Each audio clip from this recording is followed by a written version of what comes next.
Hello, friends. Welcome back to The Health Hunt, a human, humble, and humorous exploration of how to level up your health. I'm Sandy, joined by my co-host Dan. And if you're here with us close to when this episode is being released, Happy New Year and welcome to 2026. I mean, that sounds like the future, but I just looked outside my window and I don't see any flying cars, which is a little disappointing, but I'll get over it. We hope you enjoyed a safe and happy holiday season and that you've emerged on the other side with at least an ounce of your sanity left. But if you didn't, no judgment, and you're in the right place. So if you're a regular listener, or if you're brand new here, you know, or you'll learn, that this is a show where we usually break down complex wellness topics and make them digestible, actionable, and actually useful for everyday life. However, changing it up today. We're going to take a quick departure from root cause detective work to spotlight a single mineral that is criminally underrated. I'm talking like Oscar-worthy, but somehow still stuck doing the off-Broadway stuff. We are talking about, surprise, surprise, magnesium, the multitasking mineral your body is basically begging you for. And yes, if you've been following our sleep series, you already know the Health Hunt is a ride or die fan of magnesium glycinate before bed. But today we're zooming out and looking at all the forms of magnesium you see in supplement aisles, because the options are starting to feel like a cast list of a Marvel movie. And yes, Avengers Infinity Wars, I am looking at you. Huge cast. shout out to everyone who's excited about a magnesium glycinate t-shirt. But first, a quick disclaimer. The Health Hunt podcast is for informational and entertainment purposes only. We're absolutely not medical professionals, and nothing shared should be considered medical advice. Always consult your healthcare provider before making changes to your health. Now let's talk magnesium. So why magnesium matters? I didn't know this until I did some research, but magnesium is involved in over 300 biochemical reactions in your body. 300. If magnesium were a person at work, it would be the employee doing their job, their coworker's job, IT support, HR conflict mediation, and they would be fixing the printer jam. So that's interesting. I can relate. I think I was magnesium in a prior work life. I clearly just didn't have the vocabulary to explain it, but now I do. So at a very high level, magnesium helps with sleep, stress regulation, muscle relaxation, nerve function, blood sugar balance, heart rhythm, energy production. Okay, so basically like all the things, or at least most of the things. It kind of does everything. And most people are not getting enough. I have read the best guesstimates, and people are only getting like 50% of what they actually need in their normal diet, which explains a lot, honestly. Yeah, and that's kind of alarming because if I was 50% at anything that I did, I would dig myself a hole and crawl into it, or pay someone to dig that hole, then ask for their help getting into it. But this is not a show about my jacked up joints or perfectionist issues. So back to magnesium. The only thing 50% reminds me of is basically my grade point average or testing in high school, middle school. Everything was like around 50%, which put me in the, I think it was the F range. So 50%, a little PTSD on that number for sure. That's giving me I feel sweaty. That's giving me all the anxiety. Anyway, let's move on from that because that requires a therapist. So back to magnesium. There are many types of magnesium. And so I want to explain to you high level what they do and how to use them. So first off is magnesium glycinate. Surprise, surprise. This is the chill pill. So thank you for talking about this one first. It makes sense given our mutual love for it. And despite the number of times we extol the virtues of magnesium glycinate, this podcast is sadly not sponsored by magnesium glycinate. Yet, even though a mineral probably can't sponsor us, we could hope. So magnesium glycinate, the focus is sleep, stress, nervous system relaxation. This is a highly absorbable mineral, gentle on the stomach. It won't send you running to the bathroom, I promise. So here at the Health Hunt, we love this because it's amazing for winding down before bed. It actually works for both of us. We both use it. And I can actually feel this one working. I think we talked about supplements, how feeling those things working. I can feel this one working. I think you can as well, Sandy, right? Absolutely, yes. So the way I look at this is magnesium was a person. It would be the person with chamomile tea, blackout curtains, a weighted blanket, and possibly even a white noise machine. So essentially, you'll be me and possibly Sandy. Possibly, but I'm stuck on weighted blanket because I love mine so much. I just find it a little bit of challenging to get out from under because it's heavy and, I have things. Yeah, I would love like a deep dive into the weighted blanket world. I tried it once. It's so heavy. Like getting out of it is an issue. And I just wonder how that, like, if you like surveyed 100 people, what they'd think about that. Yeah, and I have a 10-pound one, and I don't sleep with it. It's just on my couch, and I'm always cold, and it actually kind of feels nice. So Is 10 pounds a lot? No, I think it's the lowest weighting. So it's somewhat supposed to be based, I think, on your body weight. I don't know. I just knew that if it was any heavier, I would need to call someone for help. Nice. So we got through magnesium glycinate. Podcast is over. We're done. No one needs to know anything further. Just kidding. On to the next one, which is magnesium citrate. And we call this the smooth operator. And I'm thinking of a song, but I'm not going to do that song justice at the moment. So I digress, and I want to tell a story. In the early days of my medical journey, I had mentioned on the podcast that I had some neck issues. My neuro recommended that I take 400 to 500 milligrams of magnesium for my neck issues, migraines, nerves, imbalance. But I don't believe he ever specified what type of magnesium. And of course, I never asked. This is before I came to doctor's appointments with, pads of paper and issues to ask and questions to get answered. So instead of taking the chill pill, I was working on my high intensity interval training to whatever bathroom was closest. You don't want to make this mistake. Magnesium citrate, as we said, the smooth operator makes you go to the bathroom. And so that was a telling mistake.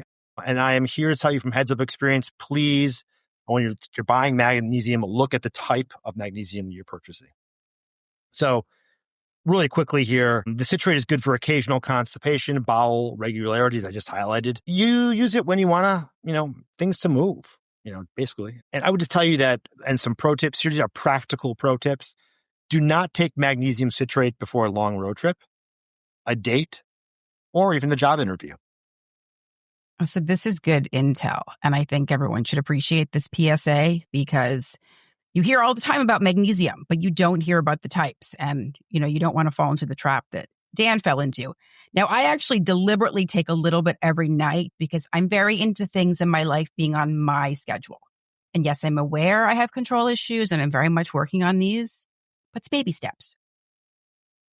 I like that. That's a good calculated way to look at it. So we've talked about citrate and glycinate. Now we're going to kind of move through some of the other ones, which are important, but maybe not as well known. So magnesium threonate, the brainy one. Did I say that right? Threonate? I don't know. Sounds good. It sounds good. So it's the brainy one, we call it. This is cognitive support, memory, learning, potential benefits for the brain, and cognitive clarity. And this is basically the magnesium that reads nonfiction for fun. So yay, the nerdy one. I love it and I connect with it. Sometimes I think my brain is the only thing that works properly on me. Others may disagree, but I'm very conscious about brain health. And so I love this one. So next would be magnesium malate, basically the energizer. Focuses fatigue, muscle soreness, ATP production. So ATP is a chemical molecule that your body uses as an energy spark. I will say no more about this because I'm not a health practitioner, but that's basically what ATP is. If glycinate helps you wind down, malate is the friendly shove to get you moving again for the daytime energy. Okay, so it sounds like I need all of that because I am just really kind of dragging ass these days. I probably need a good shove now and then, but also like a super light shove because I have Bambi legs. And if I fall down, me trying to get back up is just not a cute look. Or even sometimes like not possible without assistance. I know there's people listening here right now that can visualize exactly what I'm talking about. So you're welcome for the cute little laugh. I'm also always in need, as I mentioned, like of an extra energy boost. I got to check my magnesium supplements. And if I don't already have this, I'm going out and buying it.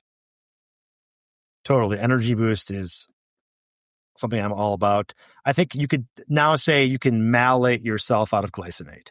You want to really get that malate going after the glycinate. And so we've gone through 4 of these types of minerals. The next one comes with a bit of a PSA yield sign flag warning here. It's called magnesium oxide. And this is clearly the budget option. constipation, heartburn, low absorption on magnesium oxide, but it's really inexpensive. So honestly, from the readings that I have done, and honestly, please confirm on your end as the listener, there's little to no reason to take this form of magnesium. It's my understanding that it's cheap cardboard box version of regular magnesium. They market it in high doses, 400 milligrams in one pill. You only absorb a fraction of that. So I would advise you to look into this more, educate yourself on it. And I think it's just one of those that you want to avoid. But again, do your own research. Yeah, so I'm not super familiar with this, but based on what you said, it sounds like this is a be careful what you pay for situation. And I'm already kind of a hard no on it. It sounds like eating sawdust for dinner. Yeah. I mean, this is one that's just kind of in a gray zone. There's a lot of different magnesiums for certain things. And this one just seems to be like, oh, hey, here's magnesium. I'll just get it. And I'm not really sure what it's for. That's kind of the take on that. But it's still there and it's on the shelves, and just, everyone just know what you're taking. So magnesium chloride, we call this the skin soaker. Focus here is topical use, baths, sprays. Can help with local muscle tension and relaxation. So if you ever taken magnesium bath and question your life decisions in a good way, this is why. So I shared in a previous episode as one of the ones on sleep that I use a magnesium spray at night. But for anyone who hasn't heard that episode, this is another PSA and a reminder that in case you're not aware of this, it's almost like very strong salt water. So if you have sensitive skin, or even if you have regular skin, it can potentially itch and burn. So be careful of putting it on sensitive areas. And I'm going to give you a little bit of TMI right now, but I know people put it on their feet, but I tend to rub it on my chest, which is perhaps not the greatest idea because there have been nights where I've gone to sleep with burning nipples. So I'm not going to recommend that anyone put it there. Maybe go to the feet. But that is a potential hazard of the magnesium spray. You're welcome. So, Sandy, did you put it on the chest because you hate feet, your own feet, or what's the chest thing going on here? So, it's not, I don't like feet. I think we've talked about that probably in every episode, but it just feels easier. If I put it on my feet, I've got to get into bed first, and put my feet up, and then I feel like it's going to get all over my bed. So it just feels easier. I don't know. There's no rhyme or reason. It just feels like it's easier. But again, there have been mishaps. And so perhaps ease is not the way to go on the magnesium spray. Interesting. Okay. So we're going to get Eve. And this is kind of the deeper part of magnesiums, and we'll finish it out. Magnesium taurate, the heart helper, pretty significant. Cardiovascular health and calming. It's bound to taurine. Is my understanding that it may support heart rhythm and blood pressure benefits. Think of it as the magnesium with a cardiology minor. That's kind of the way I think about it. But again, do your own research here, but supposedly this is an effective one in that regard. Last, but I would say certainly not least, is magnesium sulfate, essentially Epsom salt. This is grandma approved. Muscle soreness via baths is the focus here. This is not used orally as a supplement, at least as far as I know. I couldn't imagine it being oral. Yeah, Sandy, what do you think about the magnesium sulfate? So I don't try this because I need to go back and review it, but I think you actually can take it orally, the right kind. And people do it, I think, with the gallbladder flush. But I'm just sort of talking out of whatever. And I think this is correct, but don't do it unless you Google it. And even then, maybe be wary. But I am no stranger to the Epsom salt bath. My mom used to put me in them when I first developed symptoms of arthritis because it's supposed to be good for inflammation. I've heard that it's good for detoxification through the skin. I actually take some Epsom salt in a little baggie to my nail salon, and I put it in the water when I get a pedicure just because I think it has good effects. And I have ones that have lavender smell, so there's something aromatherapy about it.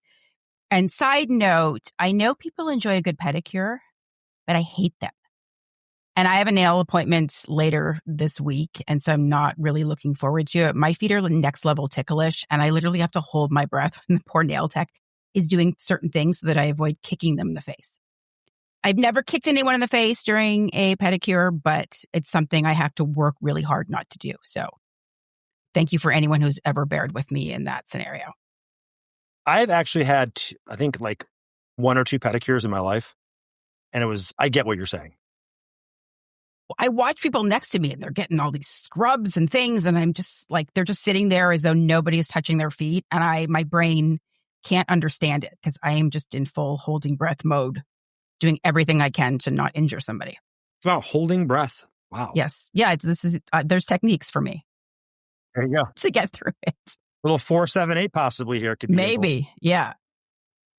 So how much magnesium should you take? So we talked about the different kinds and what's the dosage here. And so I'm not saying these dosages apply to each one of these, but the recommended dietary allowances, the RDA from the National Academies of Medicine, say that men 31 years or older should be taking 420 milligrams a day. And I know this applies to magnesium glycinate because that's what the research I've done and how I model what I take for magnesium glycinate. And then women 31 plus years, 320 milligrams a day. So the supplement amounts vary, but most people benefit from between 200 to 400 milligrams of elemental magnesium per day, depending on the form. So basically, elemental magnesium is simply the amount of pure magnesium you get from the supplement outside of the types that we discussed, like glycinate and citrate.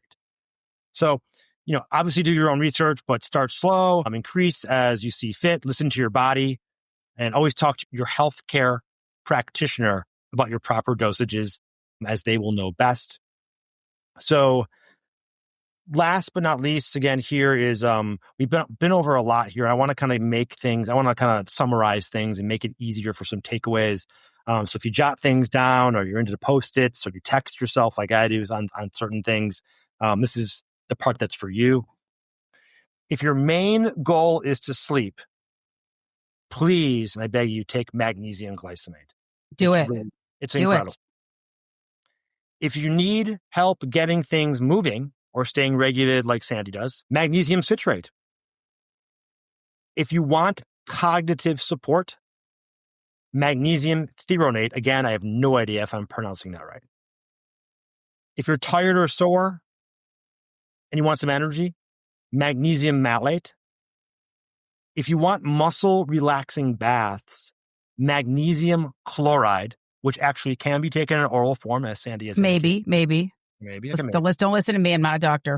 All right, there's an asterisk next to that. And if you're on a budget, this is why I included it last, and you're not picky, meaning you're going to wherever you're going to CVS and you're just picking up the whatever. Sorry, CVS, but it could be any drugstore. Magnesium oxide. But we have agreed that we want to stay away from this if we can. We're not suggesting that you need to take a separate pill for each type. What you take depends on your needs, goals, maybe guided by lab work that you're getting. There's many formulations that combine all or many of these, but if sleep is an issue, for example, you might want to take extra glycinate, as we kind of talked about. Now, I take a product called Mag Complete, but I also take a sleep supplement that has the magnesium glycinate in it because the Mag Complete actually doesn't have glycinate. Just for reference, I actually didn't know this until somewhat recently. I just, based on the name, thought it had all of the magnesiums. And so I was taking it at night because I was afraid it would make me sleepy. And then I did more investigation and it has no glycinate. So I've actually added, a glycinate supplement. And just a note, if you take any kind of complete formulation, if it has glycinate, as I was mentioning, read your label and then make sure that you sort of schedule it in at night, because if you take it during the day, it could make you sleepy. Okay, so how do we get our high quality magnesiums? So before we wrap up, one quick PSA, because this comes up constantly, and I'd mentioned this, is not all magnesium supplements are created equal. Some brands use poor forms, low elemental doses, as we talked about the elemental dose, fillers, dyes, basically the dollar store version of wellness. That's why for our listeners who want clinically trusted, practitioner-grade options, we've partnered with FullScript. In our FullScript store, we hand-select magnesium products that use high-absorption forms, transparent labeling, third-party testing, and no junk ingredients. And we actually did an episode that goes into why all of those things are important. So it's a short episode, but if you're interested in learning a bit more, you should circle back to that one. Thank you so much for hanging out with us for this little magnesium deep dive. If you accidentally take too much magnesium citrate, don't say we didn't warn you. And hopefully today's episode helped you make sense of all of the different types, or gave you that, oh, that's why mine's not working moment. We're going to put in the show notes all of the different types so that if you're a cut and paste person, you can get them from there. But before we wrap up, if you're hanging out with us regularly, we should probably make this official.